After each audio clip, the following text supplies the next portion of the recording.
নমস্কার বন্ধুরা, মন্দিরে রান্নাঘরে সকলকে স্বাগত জানাই।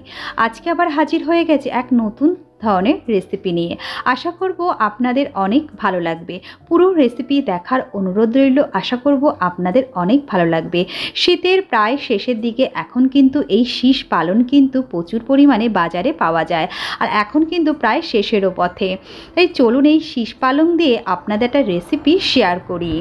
প্রথমে শীষ পালনগুলো নিয়ে নিয়েছি। ডাঁটাগুলো কত মোটা মোটা, খেতেও কিন্তু বেশ ভালো লাগে। এবার আমি শীষ পালনগুলো টুকরো টুকরো করে কেটে নেব। আমার কিন্তু শীষ পালনগুলো কাটা হয়ে গেছে। ডাঁটাটা আমি একটুখানি বড়ভাবেই কেটেছি। তার সাথে সবজিগুলো নিয়ে নিয়েছি কুমড়ো, আলু, বেগুন, সিম, গাজর আর পেঁপে। এগুলো টুকরো করে নিয়েছি। এদিকে কিন্তু পালং শাক ভালো করে ধুয়ে পরিষ্কার করে নিয়ে নিয়েছি। চলুন তাহলে রান্নাটা শুরু করি। এরপরে একটা গ্যাসের ওপর কড়াই বসিয়ে দিয়েছি। কড়াইতে একটু তেল দিয়েছি। তেলটা একটু গরম হয়ে গেলে আমি কাঁচা বাদাম একটু লাল লাল করে ভেজে তুলে নেব। লাল লাল করে ভাজতে ভাজতে কিন্তু আমার এদিকে লাল লাল ভাজা হয়ে গেছে, তুলে নিয়েছি। এদিকে আমি বড়িগুলো কিন্তু ভেজে নেব। ডালের বড়িটাও একটু লাল লাল করে ভাজতে হবে। কাদের কাদের এই শীষ পালং খেতে ভালো লাগে অবশ্যই আমাকে কমেন্ট করে জানাবেন বন্ধুরা। আমার কিন্তু শীষ পালং খেতে বেশ ভালোই লাগে, তাই ভাবলাম আমার এই বন্ধুদের সাথে একটুখানি শেয়ার করি। কথা বলতে বলতে বড়ি ভাজা হয়ে গেছে, তুলে নিয়েছি। এদিকে লঙ্কা আর ফোড়ন দিয়েছি। ফোড়ন থেকে একটু ভাজা ভাজা গন্ধ বেরোলে সবজিগুলো ছেড়ে দেব। সবজিগুলো দিয়ে একটু নাড়াচাড়া দেব। তার আগে একটুখানি লবণ দিয়ে দিয়েছিলাম।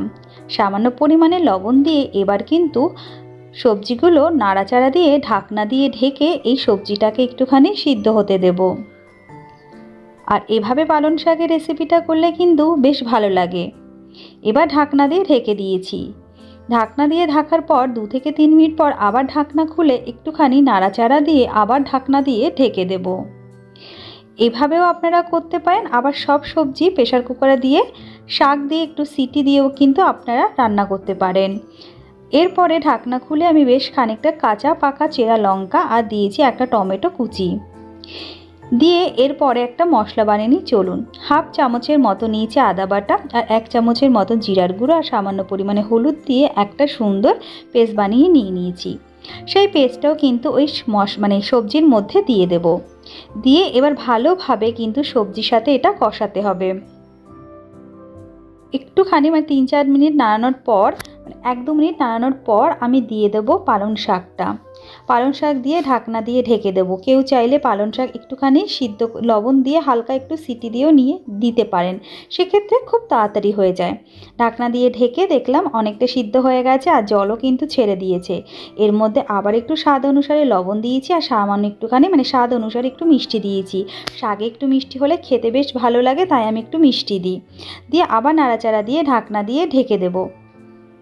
একটুখানি জলটা টেনে আসলে তারপরে দিয়ে দেব ভাজা বড়িগুলো।